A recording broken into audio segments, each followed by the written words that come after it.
Fala galera, meu nome é Gustavo Silva, estou trazendo esse primeiro vídeo aqui para o meu canal. A ideia é que a gente comece a tratar sobre uma aplicação em Flutter, utilizando os principais princípios do Solid, criando uma arquitetura limpa. E esse vídeo aqui é a ideia que a gente possa estar explicando o que é uma arquitetura limpa, uma apresentação sobre o nosso projeto e estar falando sobre o decorrer dessa playlist aqui. Em primeiro lugar, uma arquitetura limpa trata-se de um conjunto de ideias, né, sobre padrões de software que buscam que cada camada possua apenas uma única responsabilidade, que cada camada seja bem dividida, que a nossa aplicação seja uma aplicação sólida. É, o livro foi escrito por Uncle Bob, né, mas as ideias ali presentes não são deles. Algumas são, mas a maior parte é por conta da experiência e uma coleta de textos, né, de outros livros ou de outros desenvolvedores. Então, a questão da arquitetura limpa é que a nossa aplicação esteja bem dividida em camadas e que cada camada possua apenas uma responsabilidade. Você vai ter uma camada para tratar sobre a sua regra de negócio, uma camada para tratar sobre a entrada e saída de dados para uma API, para um banco de dados, uma camada para fazer a parte web, uma camada para fazer a parte do mobile. Cada camada tem que ter a sua devida responsabilidade. É, talvez se você já tenha trabalhado, né, anteriormente, se você já possui alguma experiência prévia, você provavelmente já deve ter deparado com o seguinte problema. Você está fazendo a sua aplicação lá, já está na loja, e você tem que fazer uma alteração em algo já existente. Ou acabar até adicionando algo novo mesmo, mas vai trabalhar com o mesmo modelo, com um controle semelhante. E você faz uma implementação que em tese você não alterou nada, entre aspas, né? Você não é para quebrar nenhuma outra parte do teu sistema. Às vezes você mexe na compra, você sobe o seu aplicativo para a loja, e ele está com um outro lugar do teu sistema com bug. Por quê? Porque as camadas não estão bem divididas. Às vezes você mexe ali numa classe e essa classe está sendo utilizada em diversos contextos diferentes e você às vezes não sabe, porque quando você fez a implementação, já se passou talvez 3, 4, 5 meses. É, então, recapitulando, a arquitetura limpa é um conjunto de ideias sobre padrões de software que buscam construir uma arquitetura com cada camada possuindo a sua devida responsabilidade. Hum, é, Clean Architecture, né? A gente tem diversos princípios ali sobre como o que uma arquitetura limpa tem que ter. É, mas para mim eu vou estar fazendo a ponderação sobre três fatores. Um primeiro que para mim é o principal é que tua arquitetura, o teu software tem que ser testável. Quando você vai estar construindo uma arquitetura limpa, você tem que estar construindo um software de fácil teste. Vou estar até procurando aqui uma imagem aqui para estar representando para vocês, né? Então aqui, ó, esse aqui é um artigo do Medium. Cada camada dessa daqui tem que ser facilmente testada. Por exemplo, você está trabalhando no seu domínio da aplicação. Você tem que conseguir testar seu use case, sua entidade, seu repository com uma enorme facilidade. Se você está tendo dificuldade para fazer esse teste, embora você ache que esteja seguindo uma arquitetura limpa, provavelmente você vai estar passando por algum problema ali por baixo dos panos. Um autoaculpamento, uma violação dos princípios do Solid, ou às vezes essa arquitetura está um pouco mal elaborada ali por conta da correria do dia a dia. O segundo ponto aqui que a gente tem que ponderar é a divisão da responsabilidade, como eu comentei anteriormente, né? Clean Architecture são um conjunto de ideias, de patterns de software, para que a gente consiga construir uma arquitetura limpa. A arquitetura limpa não é nossa, é uma receita, não. Ela tem ali os passo a passo para você construir o teu software de uma maneira clean, de uma maneira escalável. Então, para que isso aconteça, cada camada do seu aplicativo, do seu site, do seu back-end, tem que estar bem dividida. Eu não posso ter no meu domínio, por exemplo, que é a parte responsável pelas regras de negócio, eu não posso estar fazendo uma requisição na API. Eu não posso estar fazendo um import de algo relacionado ao Flutter, porque o nosso domínio da aplicação é o coração ali. Ali é onde mora a regra de negócio, a modelagem das nossas entidades que vai estar representando esse objeto, por exemplo. É, eu quero ter pagamento via Pix. Então vou ter um use case chamado Payment with Pix. Estou dando um exemplo aqui de nomenclatura. E na nossa entidade ali, a gente vai estar tendo uma entidade chamada Pix, que vai estar tendo o código do Pix, o tempo de expiração, por exemplo. A gente não pode estar tendo ali dentro do nosso use case ou dentro da nossa entidade algo relacionado ao Flutter. Não pode ter algo relacionado ao DIL, por exemplo, que é relacionado à requisição HTTP e a gente vai estar fazendo ali no nosso core da aplicação.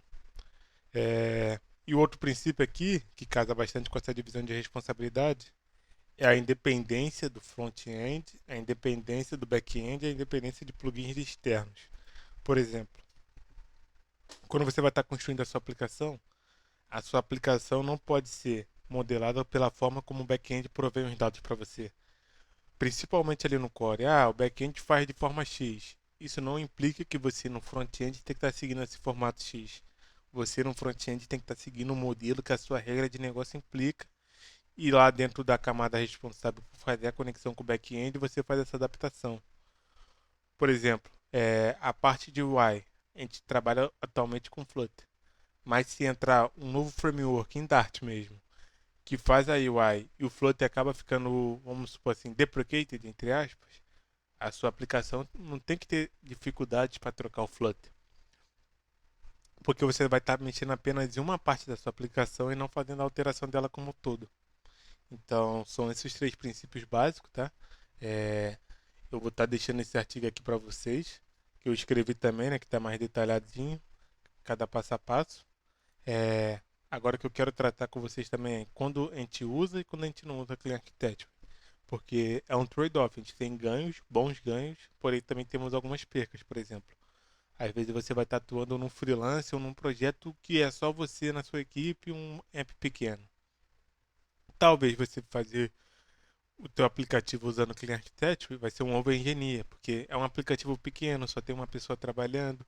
Às vezes você vai dedicar 1 a 2 horas do seu dia ali na aplicação, porque fazer a aplicação com o Clean Architecture, ela é mais densa, ela é mais exigente, você vai demandar mais tempo, porque você vai estar fazendo as coisas da forma mais dividida possível. Então, por exemplo, às vezes você vai estar fazendo um freela pro seu parente. Só você, 1 a 2 horas por dia. Não tem a necessidade de você estar seguindo uma arquitetura limpa ali. Você pode estar seguindo um MVC básico, um MVVM, para não estar cometendo um overengineer. Agora, se você trabalha num aplicativo de médio, grande porte, numa equipe ali com 4, 5 pessoas, ou, ou mais de 10, né? Que tem muitos aplicativos que tem assim, pensar no Clean Architecture já é bem interessante, porque você vai ter diversas pessoas mexendo no seu projeto, um projeto que tem a tendência de escalar. Então você vai estar recebendo novas demandas constantemente, possíveis alterações. E, por exemplo, um exemplo que já aconteceu comigo no trabalho, né? Eu fui mexer numa aplicação, fui ajudar o pessoal lá, né? No trabalho, que não era o aplicativo que eu trabalhava, e só fiquei cobrindo o cara nas férias dele. E eu acabei fazendo a alteração de uma camada do app, porém causou bug em lugares que não deveria ser causado. Por conta do quê? Por conta do acoplamento da aplicação. Então, quando você está trabalhando num aplicativo grande, seguir ali o Clean Architecture, cada camada sendo bem testável, porque a partir do momento que você faz uma alteração, roda os testes unitários, vai apitar ali se você quebrou ou não. E, por exemplo, uma aplicação, imagina você está trabalhando num banco. Pô, aí você tem que fazer a alteração de uma regra de negócio específica. Você seguindo o Clean Architecture, você vai ter um módulo lá, você vai ter um use case responsável por aquela regra de negócio, uma entidade. Fica muito mais fácil de você localizar, de você dar manutenção no código. É, então, só essa a ideia, né? O que eu vou estar querendo comentar aqui com vocês também, para deixar bem claro. A gente vai estar fazendo um aplicativo, essa playlist, sobre basquete, porque eu sou um grande fã, quis dar uma diversificada, né, nesse sentido. A gente vai ter uma API de basquete aí bastante interessante, a gente vai estar fazendo a listagem dos times, vamos estar trabalhando em relação aos games. Porém, a gente não vai dar tanta ênfase na parte de construção de tela. A gente vai construir a tela para listar o time, para mostrar os detalhes do time, para mostrar as partidas, a temporada. Mas vão ser telas simples, não vai ser nada robusto. Por que, Gustavo? Porque a parte de construção de tela é a parte mais fácil do Flutter, do Dart. Construir tela é muito simples. O designer lá vai prover no Figma lá a tela já bonitinha, com qual cor você tem que usar, a medida de cada componente, e você só vai ter que adaptar isso para a forma de código. É muito simples, qualquer um consegue fazer. Agora, quando a gente vai falar de uma arquitetura limpa, seguindo os princípios do Solid, camada independentes uma da outra, mas não tem nível, é aí que mora o principal problema da maioria dos desenvolvedores hoje em dia. Então a gente vai estar dando muita ênfase na arquitetura da nossa aplicação, na divisão de camada. Fizemos um use case, vamos testar. Fizemos um repositório, vamos fazer o teste. E é isso. Aqui tem um rascunho inicial da nossa aplicação, né? Eu fiz da primeira feature que a gente vai estar trabalhando, que é referente à listagem de times de basquete. Então a gente vai lá buscar na API e de um banco de dados local também que a gente vai estar trabalhando. A gente vai fazer a listagem desses times de basquete, Golden State, Lakers, Clippers, entre outros times aí, né? E qual a regra aqui? Nós vamos ter três camadas: o domínio, o data e o presentation. O domínio, como eu comentei com vocês, ele é responsável pela nossa regra de negócio, ele é o core da nossa aplicação. No nosso domínio não vai ter nada de Flut, não vai ter nada de pacotes externos, não é bom que tenha. Porém, em alguns casos o pessoal acaba utilizando como o Dartz para fazer retorno duplo. Mas aqui no nosso domínio, onde vai estar morando a nossa regra de negócio, e é isso. Ela é a camada mais interna da nossa aplicação. Ela é o coração ali. Então ela vai estar bem pura. O domínio ele não vai conhecer nenhuma outra camada. O domínio é independente. Então, por exemplo, o cliente chega hoje para a gente e fala: Gustavo, agora eu quero fazer a criação de novos times no aplicativo. Beleza. Nós já temos a nossa entidade aqui, que representa o nosso objeto time, que vai ter ali o ID, a logo do time, o nome, a cidade que ele fica localizado, entre outros dados.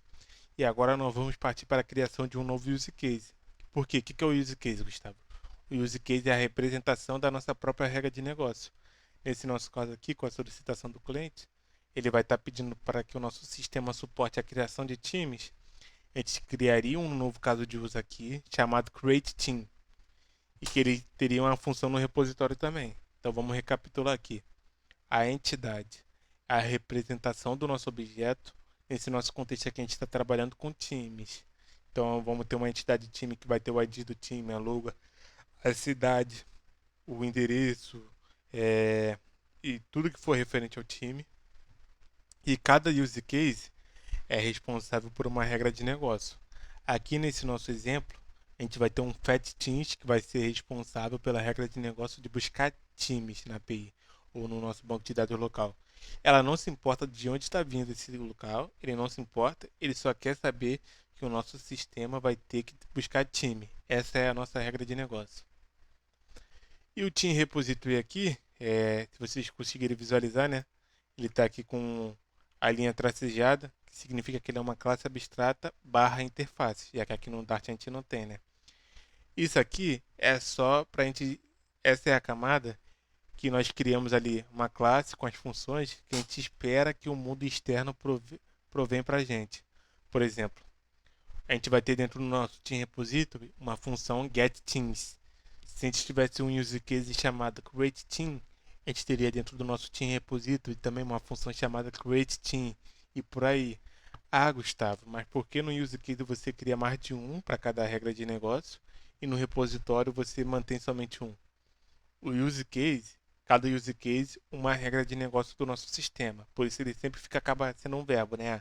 Quero pegar novos times, quero criar times.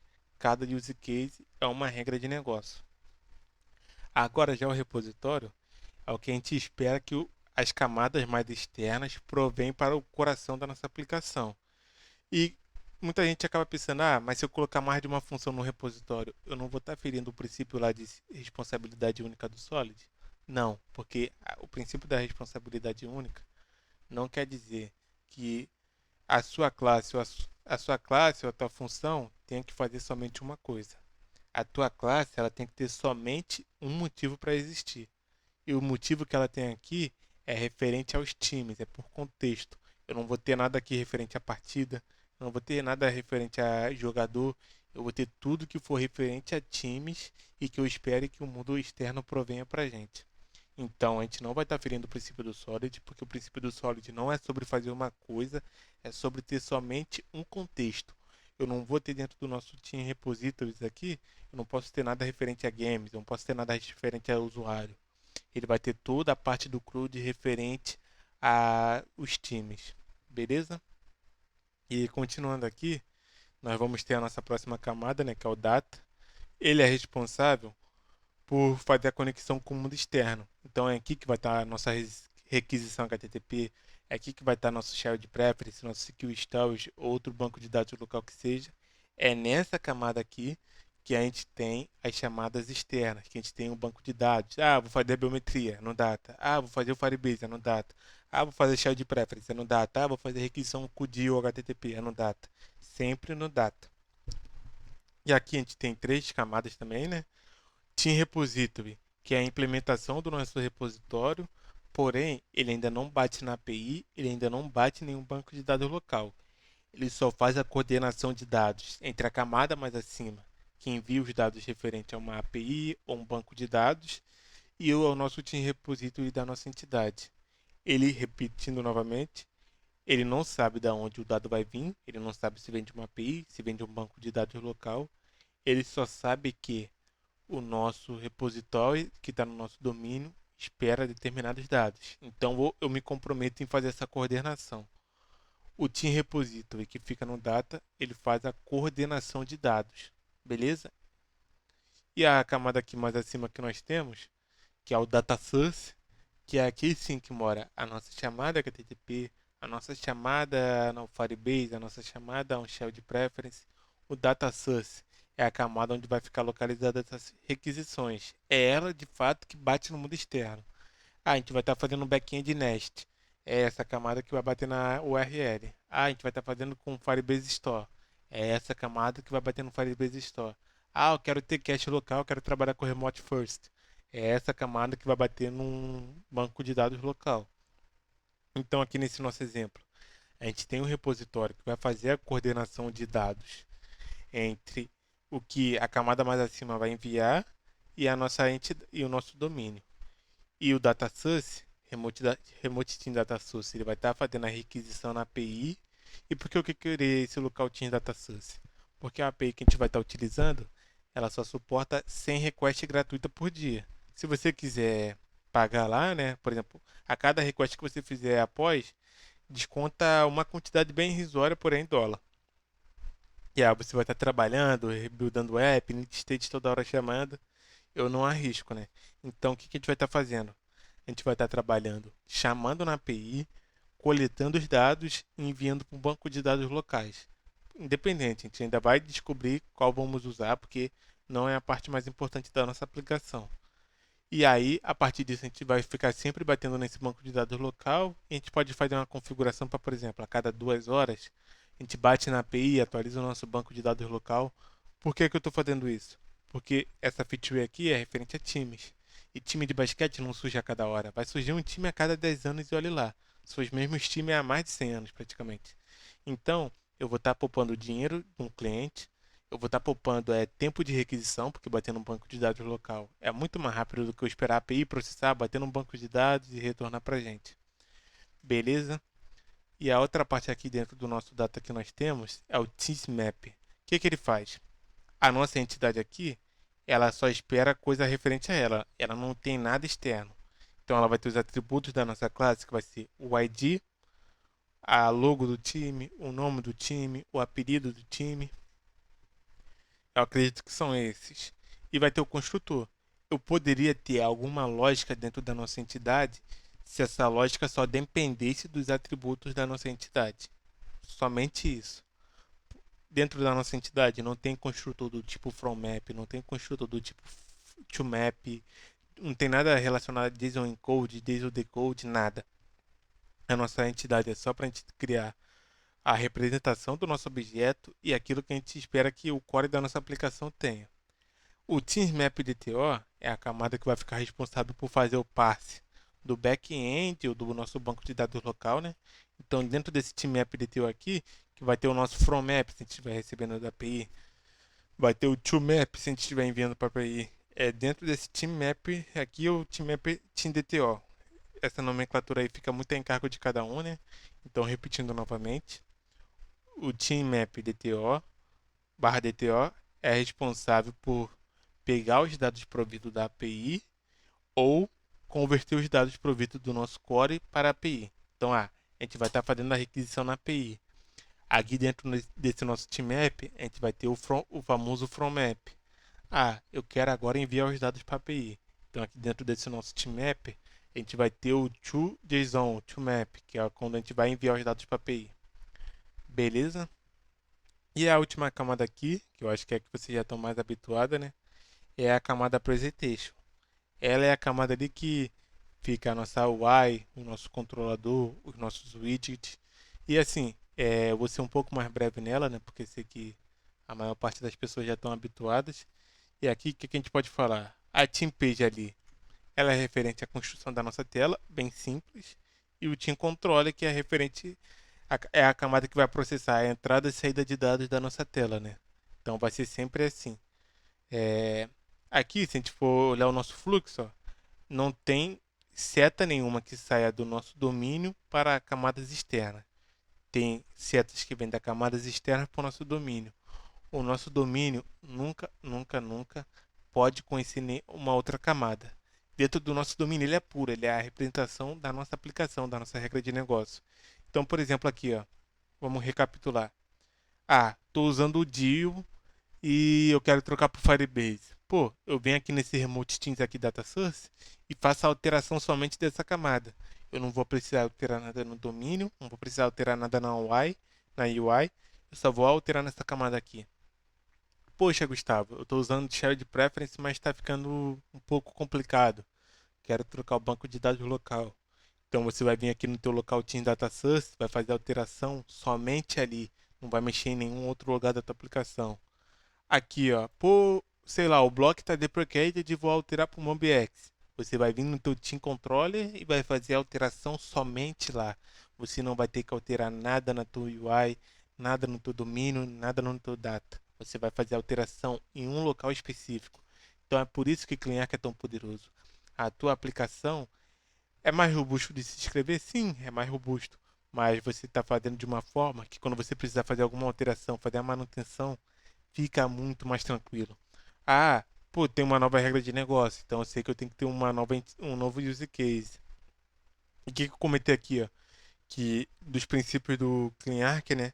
Que a gente não pode ficar dependente de back-end e de front-end. Por exemplo, aqui, nós temos três camadas principais, né? E subcamadas ali dentro.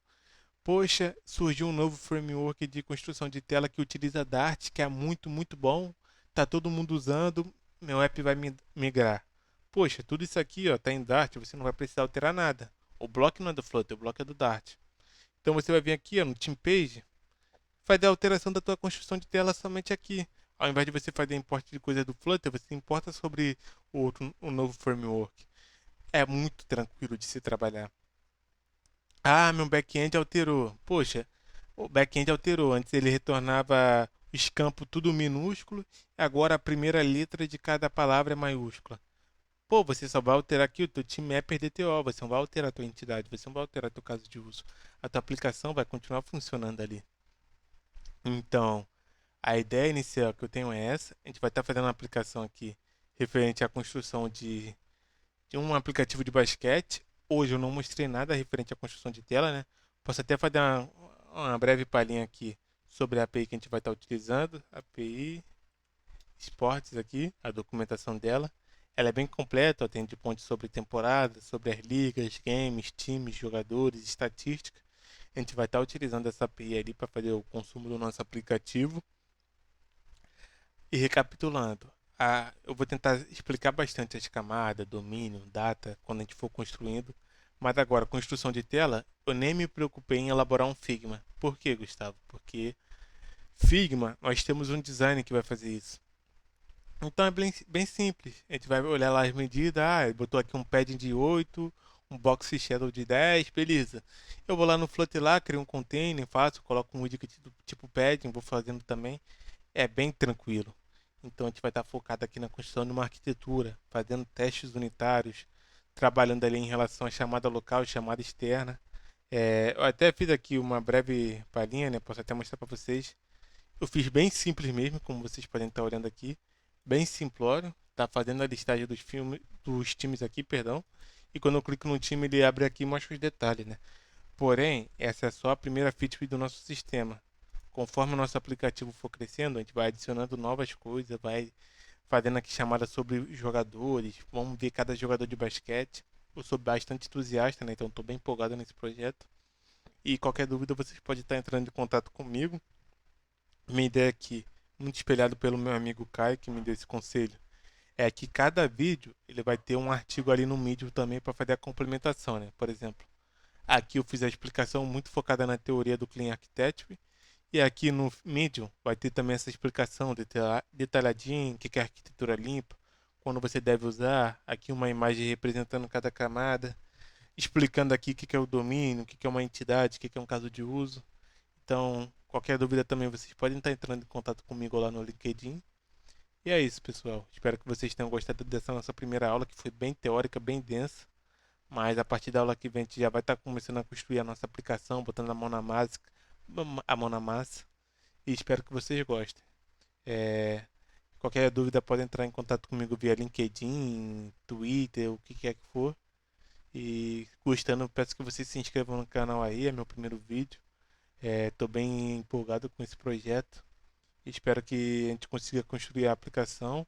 Eu consiga passar um pouco de conteúdo para vocês, ser bem enriquecedor. Porque eu vejo que muita gente tem dificuldade nessa parte de Clean Architecture. Fechou, pessoal? Boa noite, tamo junto.